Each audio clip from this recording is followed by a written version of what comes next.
Oke. Prinsip pecahan adalah kita harus mengerti dulu bahwa bagian atas ini kita namakan sebagai pembilang, bagian bawah ini kita namakan sebagai penyebut. Untuk menjumlahkan suatu pecahan, itu penyebutnya harus selalu disamakan. Betul, dengan konsep seperti ini, A per B tambah C plus D adalah A dikalikan ke D, B dikalikan ke C per B dikali D, untuk menyamakan akhirnya sama penyebutnya. Contoh soal.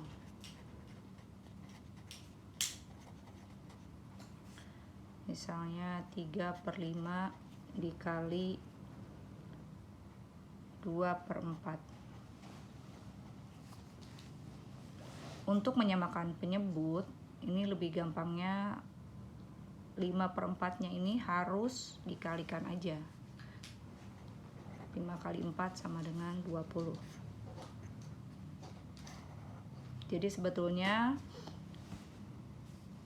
ini per 20, ini per 20, karena kita langsung jumlahkan, langsung di atasnya aja.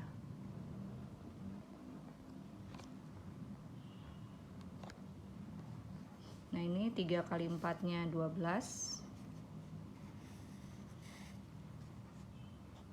Kemudian 5 kali 2-nya itu 10. Jadi sama dengan 22/20.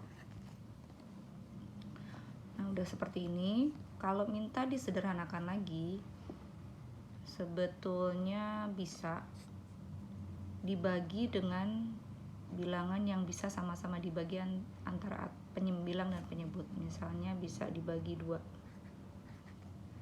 berarti bisa 11/10. Karena sama-sama bisa dibagi. Untuk bisa dibagi 3 tidak bisa, bagi 4 tidak bisa.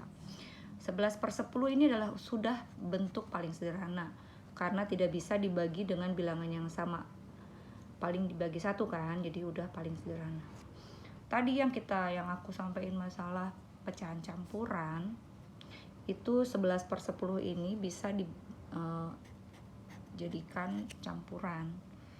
Campuran ini 10 kali berapa yang menghasilkan 11? 10 kali berapa yang menghasilkan 11? 10 kali 1 kan yang mendekati. Berarti 10 kali 1, sisanya berapa? 10 kali 1 untuk menghasilkan 11 adalah 1. Jadi 10 kali 1 tambah 1. Ini dikalikan, kemudian setelah itu baru ini dijumlahkan.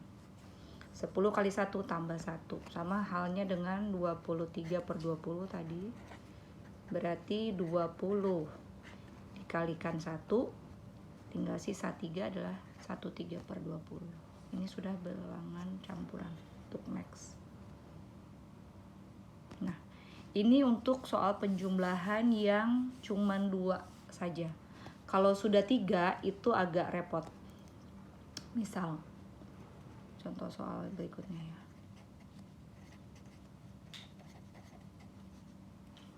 Misalnya 2/5 tambah 1/4 tambah berapa ya? 3/8. Kalau sudah begini bagaimana? Agak membingungkan kan? Nah, kalau sudah seperti ini, prinsipnya betul tetap sama, bahwa kita harus menyamakan penyebut. Nyamain penyebutnya dari mana? Untuk cara gampangnya, clue-nya adalah kita bisa coba kalikan dulu. Misalnya 5 kali 4, coba kita kalikan, itu kan 20. 20 ini bisa dibagi 5 betul, bisa dibagi 4. Tapi 20 untuk habis dibagi 8 tidak bisa. Berarti kita tidak bisa membuat sebagai penyebutnya 20, kita anggap coret.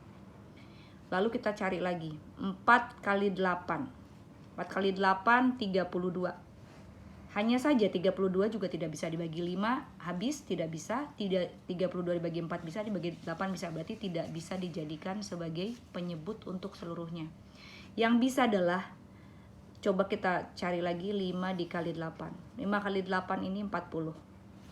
Untuk 40 ini bisa dibagi 5, bisa dibagi 4, dan bisa dibagi 8. Jadi kita anggap 40 ini sebagai penyebut yang bisa dibagi untuk tiap penyebut. Untuk tiap penyebut bawah. Jadi kita anggap 40 tambah 40 tambah per 40. Nah, terus bagaimana bagian atasnya? Itu prinsipnya adalah 40 ini kita bagi 5 lalu dikali 2.